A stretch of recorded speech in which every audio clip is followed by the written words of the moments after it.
واتخذ قوم موسى من بعده من حليهم عجلا جسدا له خوار ألم يروا أنه لا يكلمهم ولا يهديهم سبيلا اتخذوه وكانوا ظالمين. اور قوم موسیٰ نے موسیٰ کے بعد اپنے زیور کا ایک بچڑا بنا لیا. وہ ایک جسم تھا جس میں سے بیل کی آواز نکلتی تھی.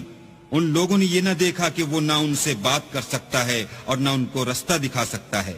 اس کو انہوں نے معبود بنا لیا اور اپنے حق میں ظلم کیا. وَلَمَّا سُقِطَ فِي أَيْدِيهِمْ وَرَأَوْا أَنَّهُمْ قَدْ ضَلُّوا قَالُوا لَئِن لَّمْ يَرْحَمْنَا رَبُّنَا وَيَغْفِرْ لَنَا لَنَكُونَنَّ مِنَ الْخَاسِرِينَ.